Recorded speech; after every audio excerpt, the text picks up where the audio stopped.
چند سانسیں یا نبی تشریف لے آؤ کہ رستا تک رہی ہے آپ کا بیمار کی چوکھٹ۔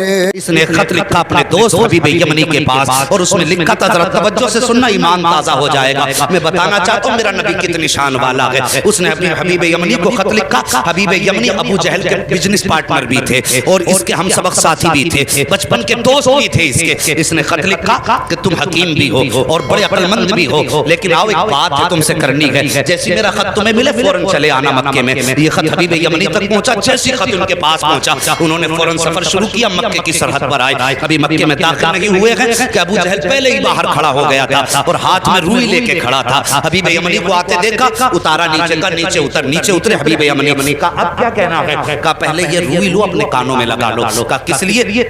کہا کہ محمد کی آواز تمہارے کانوں تک نہ پہنچ جائے۔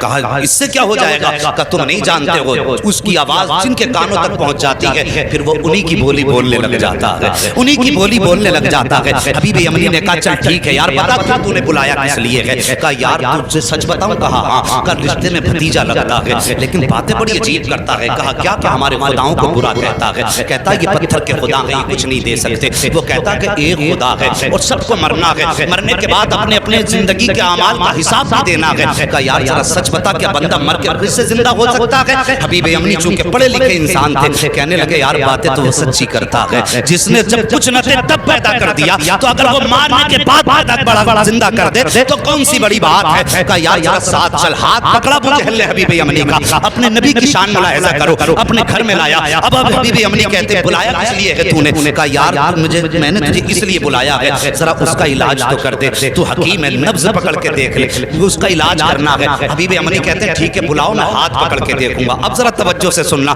یہ دشمن کی بولی ہے، سچ وہ ہوتا ہے جو سر چڑھ کے بولا کرتا ہے۔ اگر کوئی اعلیٰ حضرت کو گالی دے تو اس کے بکواس کرنے سے اعلیٰ حضرت کے رتبے کم نہیں ہو جاتے ہیں۔ مخالف اسی کے ہوتے ہیں جو حق پہ ہوا کرتا ہے، دشمن اسی کے ہوتے ہیں جو سچ پہ ہوا کرتا ہے، کبھی اہل غیرے کا کوئی مخالف نہیں ہوا کرتا ہے۔ ذرا توجہ سے سننا پیارے۔ ابو جہل نے کہا تھا کہ میں نے تجھے علاج کے لیے بلایا ہے۔ کہا ٹھیک ہے بلاؤ۔ کہا کیا کرے گا؟ کہا نبض پکڑ کے دیکھوں گا۔ ابو جہل کہنے لگا یار اگر تو نے نبض پکڑ لی تو بات ہی ختم ہو جائے گی۔ کہا کس لیے؟ کہا ہاتھ مت پکڑ لینا۔ کہا کیوں؟ کہا جو اس کے ہاتھ میں ہاتھ دے دیتا ہے پھر وہ بولی اس کی بولنے لگ جاتا ہے۔ کہا یہ کہنا کیا چاہتا ہے؟ تب ابو جہل نے کہا تھا یار سن بات سچی ہے لیکن ذرا دماغ میں اتار لینا۔ ایک دن میں گیا تھا محمد کے پاس اور میرے ہاتھ میں پتھر تھے، میں نے جا کے کہا تھا بتا میری مٹھی میں کیا ہے، تو انہوں نے میری طرف دیکھا اور دیکھنے کے بعد کہا اگر میں بتاؤں تو کیا کمال ہوگا، اگر یہ خود بتائیں جو تیری مٹھی میں تب کمال ہو جائے گا۔ کہا میں خوش ہو گیا، میں سوچنے لگا یار اب تو یہ پھنس گئے ہیں، میرے ہاتھ میں پتھر ہے اور پتھر بولا نہیں کرتے ہیں۔ کہا یہ سوچ کے میں نے کہا ٹھیک ہے انہی سے کہلوا دو۔ میرے نبی نے فرمایا کنکریو، اگر میرے نبی